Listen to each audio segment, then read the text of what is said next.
अगर गुजरात की जनता बिना डरे लड़ गई, बीजेपी सामने नहीं खड़ी होगी। गुजरात में योजाई रह्यु छे आगामी 8-9 एप्रिले कोंग्रेसनु राष्ट्रीय अधिवेशन।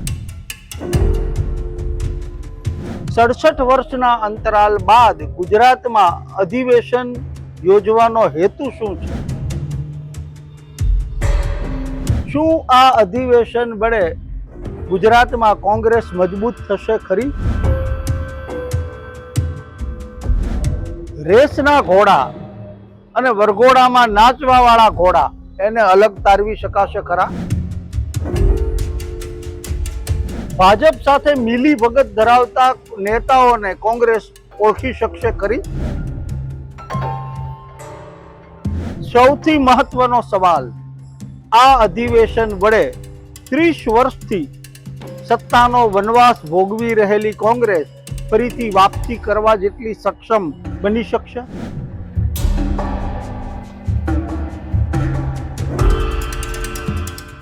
નમસ્કાર, નોલેજ કાફેમાં આપનું સ્વાગત છે. હું છું દૈવત ત્રિવેદી. અમદાવાદમાં અત્યારે ચહલ પહલ વધી ગઈ છે. અમદાવાદની દરેક મોટી જાણીતી હોટેલો પેક થવા લાગી છે. જ્યાં આડા દિવસે હોંકારો દેનારું પણ કોઈ હોતું નથી એ વીએસ હોસ્પિટલ નજીકના કોંગ્રેસના મુખ્યાલય રાજીવ ગાંધી ભવન ખાતે જબરજસ્ત ચહલ પહલ જોવા મળે છે. અને ગામમાં, તમારા પોતાના ગામમાં પણ તમે ચેક કરજો, કોંગ્રેસના કાર્યકર્તાઓના કાયમના મુરઝાયેલા રહેતા ચહેરાઓ ઉપર અત્યારે રોનક વર્તાય છે. એ લોકો જનતાને મળી રહ્યા છે, હાલચાલ પૂછી રહ્યા છે. અને અચાનક બદલાઈ રહેલી આ હવા પાછળનું કારણ છે અમદાવાદના આંગણે સાબરમતી નદીના તટ ઉપર આગામી 8 અને 9 એપ્રિલે યોજાઈ રહેલું કોંગ્રેસનું અધિવેશન. શાયર રૂસવા મજલુમીની પંક્તિ છે, મારો એ જમાનો હતો કોણ માનશે. કોંગ્રેસને આ બરાબર લાગુ પડે છે. કોંગ્રેસનો એક જમાનો હતો, એક દબદબો હતો. કોંગ્રેસના અધિવેશનો જ્યાં યોજાય એ સ્થળ, એ સમયનો ઇતિહાસ લખાઈ જતો. પણ એ તો આઝાદી પહેલાની વાત. આઝાદી પછી શાસક પક્ષ તરીકે કોંગ્રેસનો દબદબો તો ટક્યો, પણ આજે જેની ઉંમર ગુજરાતમાં 30 કે 35 વર્ષની છે, એને કોંગ્રેસનું શાસન જોયું નથી, જોયું હોય તો યાદ નથી એને. કારણ કે આટલા વર્ષોથી ગુજરાતમાં કોંગ્રેસ સત્તાના દાયરાની ક્યાંય બહાર ફેંકાઈ ગઈ છે. કોંગ્રેસના મતોની ટકાવારી સતત ઘટી રહી છે. વિધાનસભામાં ધારાસભ્યોની સંખ્યા સતત ઘટી રહી છે. લોકસભા, વિધાનસભા, પાલિકા, પંચાયત દરેક જગ્યાએથી કોંગ્રેસનું એટલું ધોવાણ થઈ ચૂક્યું છે કે સુપડા સાફ શબ્દ પ્રયોગ કોંગ્રેસને બંધ બેસતો લાગુ પડી શકે. તાજેતરમાં ગુજરાતની મુલાકાતે આવેલા રાહુલ ગાંધીએ કહ્યું કે એમાં અમારો વાંક છે. અમે રેસના ઘોડાને તબેલામાં બાંધી રાખ્યા અને જાનમાં નાચવા વાળાને, ખાટલા પર ચડીને નાચે એવા જાનના વરઘોડાના ઘોડાને અમે મેદાનમાં ઉતાર્યા. કોંગ્રેસ આ ભૂલ પારખી શકી, બહુ મોટી વાત છે. પોતાની નબળાઈ પહેલા તો સમજવી, પછી સ્વીકારવી, એ ખરેખર બહુ દુષ્કર છે. કોંગ્રેસે એ દુષ્કર કામ તો કર્યું. રાહુલ ગાંધીએ તો એટલું તો કરી જ છે કે એ માટે એમને ધન્યવાદ આપવા પડે, એમને દાદ આપવી પડે. પણ સૌથી વધુ દુષ્કર એ છે કે ભૂલ સમજ્યા પછી, સ્વીકાર્યા પછી એનું પુનરાવર્તન ટાળવું. કોંગ્રેસ એ કરી શકશે ખરી? એ સૌથી મોટો પ્રશ્ન છે. શા માટે ગુજરાતમાં કોંગ્રેસ સતત પીછેહટ કરી રહી છે અને તેના બેઠા થવાના કોઈ અણસાર જોવા મળતા નથી? રામ મનોહર લોહિયા એ ભારતીય રાજનીતિના બહુ મોટા ચિંતક ગણાય. કોઈ પણ રાજકીય પક્ષની આવશ્યકતા આગળ વધવા માટે, પ્રગતિ માટે, જનતાનો વિશ્વાસ જીતવા માટે કોઈ પણ રાજકીય પક્ષની આવશ્યકતા શું હોય? એના માટે એમણે પંજાબી કહેવતોનો એક બહુ સરસ ઉપયોગ કરીને એક સરસ વાત કીધી છે કે દલિયા માગે 4 ધક્કા, 2 નન્ના 2 કક્કા. કોઈ દલ યાની કે રાજકીય પક્ષ, કોઈ પણ રાજકીય પક્ષને પ્રગતિ કરવા માટે, ધક્કો મેળવવા માટે, થ્રસ્ટ મેળવવા માટે 4 બાબતની જરૂર પડે છે. દલિયા માંગે 4 ધક્કા, 2 નન્ના, ન ઉપરથી આવતા 2 શબ્દ, 2 કક્કા, ક ઉપરથી આવતા 2 શબ્દ. કયા છે? તો લોહિયાજીએ એવું કહ્યું છે, દો નન્ના મતલબ નેતા અને નીતિ, દો કક્કા કાર્યકર્તા અને કાર્યક્રમ. કોઈ પણ રાજકીય પક્ષ આ ચાર પાયા ઉપર ઉભો હોય છે, નેતા, નીતિ, કાર્યકર્તા અને કાર્યક્રમ. કોંગ્રેસ કદાચ આ ચારેય બાબતમાં, કોંગ્રેસ આ ચારેય પાયામાં ઊણી ઉતરી રહી હોવાનું જણાય છે. નેતા નેતૃત્વ દિશાહીન છે, કરિશ્માહીન છે, કોઈ પણ મુદ્દા ઉપર સ્પષ્ટ નથી, આક્રમક નથી. એવા અનેક ઉદાહરણો કોંગ્રેસના નેતૃત્વના આપી શકાય. નેતાની પોતાના નેતૃત્વ, કોંગ્રેસના નેતૃત્વની પોતાના જ પક્ષ ઉપર પકડ પણ નથી. નીતિ, પોલિસી બાબતમાં કોંગ્રેસ ક્લિયર નથી. ભારતીય જનતા પાર્ટી તો સ્પષ્ટ છે કે રાષ્ટ્રવાદી હિન્દુત્વ આ ભારતીય જનતા પાર્ટીની નીતિ.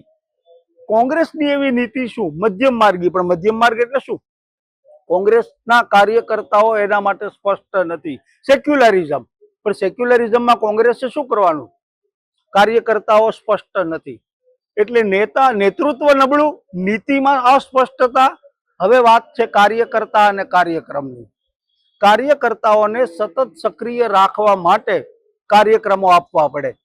એ કાર્યક્રમોની કોંગ્રેસમાં બહુ મોટી ઉણપ, અને પરિણામે કાર્યક્રમો એટલા માટે નથી થતા કારણ કે કાર્યકર્તાઓ નથી. કાર્યકર્તાઓ એટલા માટે નથી કે કાર્યક્રમો થતા નથી, એમને જોડી રાખતા નથી પક્ષ સાથે. આ એક આખી સાયકલ છે અને કોંગ્રેસ બહુ ખરાબ રીતે એ સાયકલમાં ફસાઈ ચૂકી છે. એમાંથી બહાર નીકળવા માટે આ અધિવેશન જેવો એક પ્રસંગ નિર્ણાયક બને એ વાતમાં કોઈ માલ નથી. શું એવું છે ગુજરાતની 100% જનતા ભારતીય જનતા પાર્ટીનું સમર્થન કરે છે? ના. મતોની ટકાવારી જુઓ, વધુમાં વધુ ભારતીય જનતા પાર્ટી 55% મત મેળવી શકી છે. મતલબ કે 45% માટે કોંગ્રેસમાં હજુ પણ તક છે. પણ જનતા જાણે છે કોંગ્રેસના ઉમેદવારને જનતા ચૂંટે એટલે એ જીત્યા પછી પક્ષ પલટો કરે અને ભારતીય જનતા પાર્ટી જોડાઈ જાય. અર્જુન મોઢવાડિયા, એમના રાજકીય પટ્ટ શિષ્ય અમરીશ ડેર, સીજે ચાવડા, ધર્મેન્દ્રસિંહ જાડેજા, કુંવરજી બાવળિયા, રાઘવજી પટેલ, અનગિનત નામો છે જે ચૂંટાયા પછી ભારતીય જનતા પાર્ટીમાં જોડાઈ ગયા. ઝવેરચંદ મેઘાણીની આ માટે બહુ સરસ વાર્તા છે. એક ગુમાની અહંકારી ઘમંડી રાજા એના સાથીદારો રાજાના ઘમંડથી ત્રાસીને એને છોડી જાય છે. છોડતી વખતે સાથીદારો રાજાને એક વાક્ય કહે છે. કદાચ રાજાની શાન ઠેકાણે આવે એવી આશા એ સાથીદારો કહે છે કે પીછડા વગરનો મોર રૂડો લાગશે. પણ રાજાનું ગુમાન, અહંકાર, ઘમંડ એટલો બધો છે કે એ સામો જવાબ આપે છે કે મોર છે તો નવા પીછાય આવશે, પણ મોર વગર પીછડા શું કરશે? નવો મોર ક્યાંથી લાવશે? તાર્કિક રીતે આ વાત સાચી છે, પણ વ્યવહારમાં, વાસ્તવમાં એવું બિલકુલ નથી. કોંગ્રેસના મોરને રૂપાળો બનાવનારા પીછાઓ કોંગ્રેસમાંથી ખરી ગયા પછી આજે મંત્રી બની ગયા. જે નથી બન્યા એ ટૂંક સમયમાં બનવાના છે. પણ કોંગ્રેસ નામના મોરને નવા પીછા આવ્યા નથી. નવા કાર્યકર્તાઓ, નવા નેતાઓ કોંગ્રેસમાં ઉભર્યા નથી.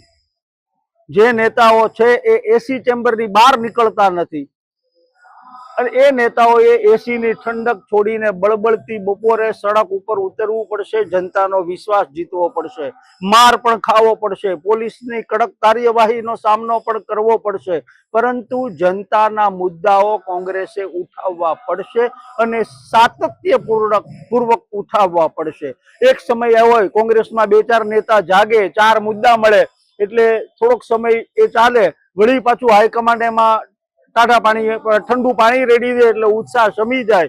આ નહીં ચાલે. 5 વર્ષ લગાતાર જનતાની વચ્ચે રહેવું પડશે, જનતાનો વિશ્વાસ જીતવો પડશે. ત્યારે કદાચ કોંગ્રેસનો મેળ આવે, તક મળે અને કોંગ્રેસને ફરીથી સત્તા ઉપર આવવાની શક્યતા દેખાય. આ અધિવેશનથી લાંબો કોઈ ફરક પડે કે ન પડે, કોંગ્રેસના નેતાઓ, કાર્યકર્તાઓનું મનોબળ વધે અને જનતાના અવાજ, જનતાના પ્રશ્નોને વાચા આપતા થાય, એ પણ લોકશાહીના હિતમાં રહેશે. જય હિન્દ, જય ભારત, જય લોકતંત્ર. આવા રસપ્રદ વિડીયો માટે જોતા રહો નોલેજ કાફે. ધન્યવાદ.